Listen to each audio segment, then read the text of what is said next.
જય Shri Krishna. Hello friends ને family, હું છું ભક્તિ. હું આજે તમારી સાથે લઈને આવી છું મુંબઈનું most favourite street food. I was also from Mumbai, જેથી તે મારું પણ ફેવરેટ ફૂડ છે, જે છે વડાપાવ, જેને ખાતાની સાથે જ ભૂખની ક્રેવિંગ્સ ઓછી થઈ જાય છે.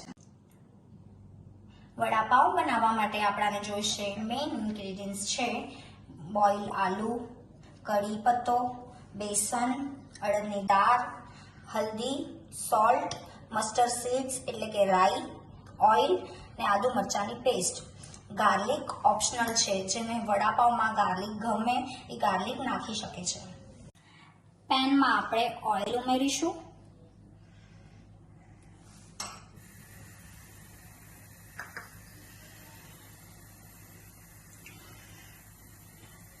ઓઇલ ગરમ થાય એટલે આપણે એમાં મસ્ટર્ડ સીડ્સ એટલે કે રાઈ ઉમેરીશું. કરી લીવ્સ ઉમેરીશું.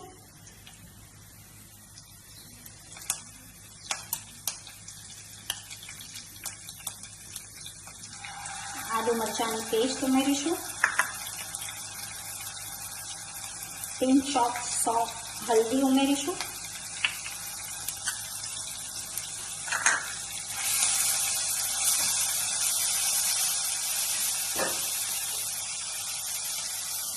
બોઇલ કરેલા આલુ ઉમેરીશું.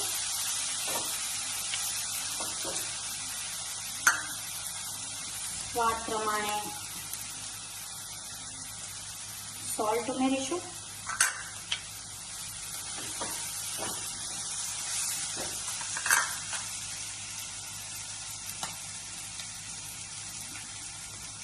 છેલ્લે કોથમરી ઉમેરીશું ને આપણે પ્રોપર તેને હલાવીશું.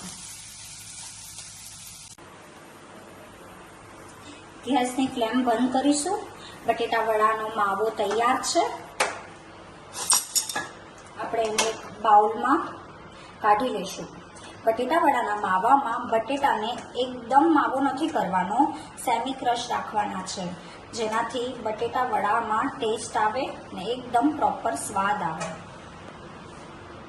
બટેટા વડાનો માવો ઠરે ત્યાં સુધી મેં ઓઇલને હીટ કરવા માટે રાખ્યો છે.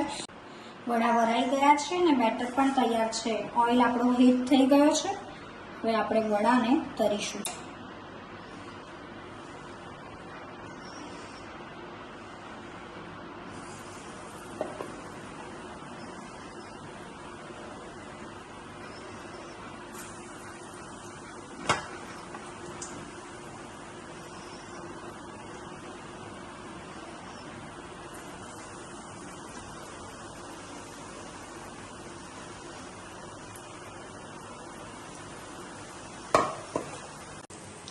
આપણા વડા તળાઈને રેડી છે.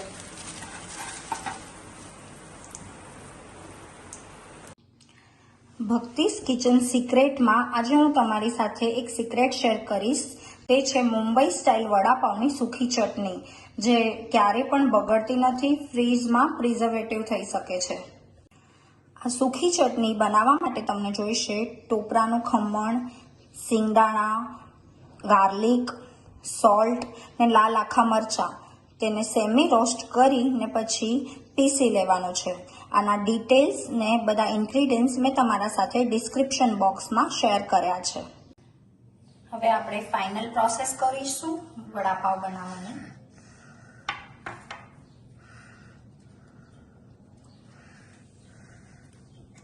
ગ્રીન ચટણી,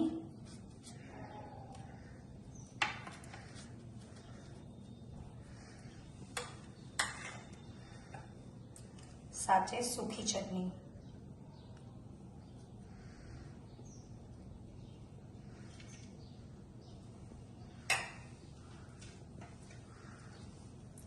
વડા તૈયાર છે. આપણા Mumbai style mouth melting vada pav.